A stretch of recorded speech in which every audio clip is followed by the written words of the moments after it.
Kapag nag-exercise tayo, mas gumaganda yung mood natin. Mas nagiging positive kapag katapos natin mag-exercise. Better na gawin mong routine yung pagpunta sa gym, or pag-walk, or pag-jogging man lang, everyday. Maitim ba skin, underarm at singit mo? K-Skin ang bahala sa'yo. Premium ang ingredients, paraben-free and sulfate-free, and FDA-approved, kaya safe for everyone. With K-Skin, ibalik ang alindog mo. Huwag nang magpahuli. Hi guys! Welcome back to our channel. Kamusta po kayong lahat? Sana ay nasa mabuti po kayo. At sa mga hindi pa po nakakakilala sa akin, my name is Cheryl Ting. At kung bago lang po kayo sa channel na to, pwede po pong makahingi ng isang favor to please consider to subscribe dito po sa ating channel. And also, huwag nyo na rin po sanang kalimutan i-like and follow ang ating Facebook page official and also ang ating TikTok account, Cheryl Ting. Maraming salamat po. And for today's video, another concern video, ang sabi niya is, Miss Che, I admit, sobrang na-addict na ako sa panonood ng porn. Naging routine ko na daily. Hinahanap-hanap ko. Dahil siguro to sa mga naging experience ko before. I want to quit. Pero, paano kaya? Okay, number one na dapat mong gawin is, kailangan ma-acknowledge mo yung addiction. Alam mong nag-e-exist sa'yo to. Yang nangyayari sa'yo ngayon is a good sign na aware ka sa nangyayari sa'yo ngayon. Usually kasi, kapag nagkakaroon tayo ng addiction sa ganito, nandun yung in denial ka. Ayaw mong i-admit sa sarili mo na, oo nga, nahuhumaling na ako sa panonood nito. Gusto mong pagtakpan yung totoong nangyayari sa'yo. Now, paano natin magagamot yung isang bagay or isang sakit kung hindi natin alam kung ano yung nangyayari sa atin? So, dapat, alam mo, acknowledge mo na may addiction ka na.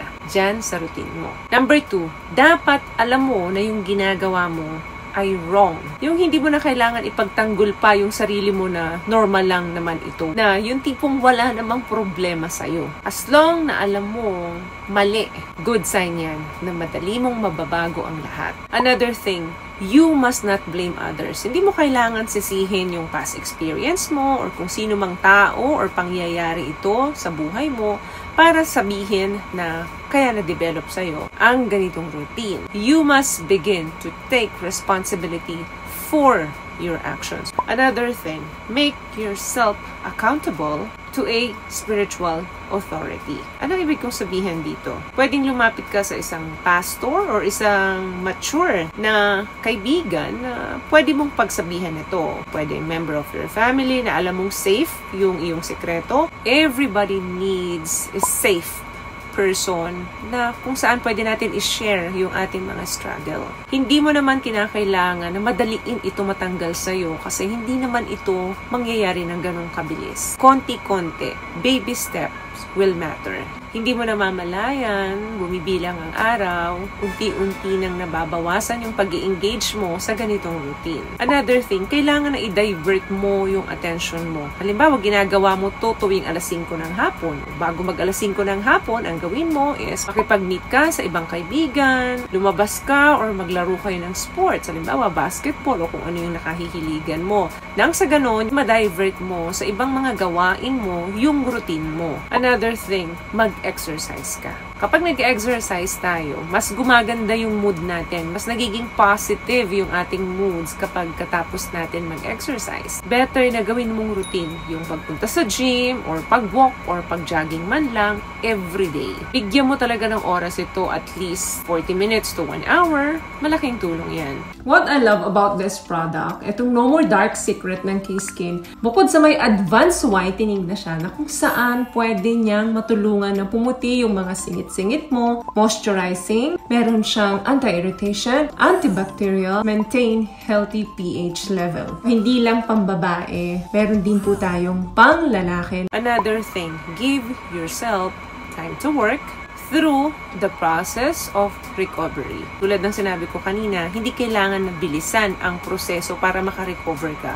Pero, mas dapat na lagpasan mo ito kesa gawin mo ito. Ibig kong sabihin, kung ginagawa mo ito ng araw-araw, 2 beses, bakit hindi mo gawing alternate ang panonood nito? Then, malaman mo, after a few weeks, ginagawa mo na lang itong every other day ang panonood. Medyo mahirap, pero very worth it kapag ito ay nalagpasan mo. Victory over addiction, para kang marathon dyan. Nakikipaghabulan ka, nakikipag-unahan ka. Kung paano na-develop sa'yo to? Hindi naman kasi pagkagising mo, nandyan na agad yung addiction, di ba? Unti-unti itong na-develop sa'yo. So, yun din ang gawin mo. Unti-unti mo rin siyang iwasan hanggang ma-recover mo yung dating ikaw.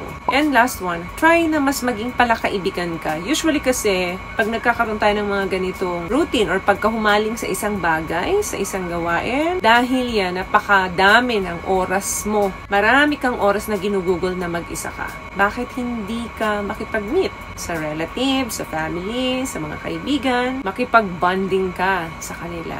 That way, mas lumalawak yung mundo mo. Pag lumalawak yung mundo natin, mas marami tayong natututunan, mas marami tayong mga idea na nadidevelop sa atin, na nanggagaling sa iba't ibang tao. So, one day at a time will really help para ma-overcome mo yung addiction na yun. Kung nasa relasyon ka ngayon or nasa marriage ka, pwedeng masira yung relasyon mo kapag hindi mo ito napigilan. Kasi mas hinahanap na ito ng katawan mo kesa dun sa hinahanap mo yung partner mo. Nawawala ka na sa reality. Nagpupunta ka na sa sarili mong mundo. Kailangan na kailangan mong tulungan yung sarili mo. At syempre, kailangan palagi kang manalangin. Ang katawan po natin ay sagrado, kaya dapat hindi natin ito inaabuso.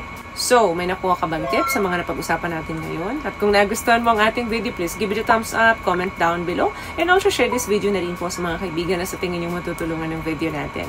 Once again, palagi po kayong mag-iingat at palagi po kayong manalangin. Thank you guys for watching and see you in our next one. Always love yourself and be a blessing. Bye!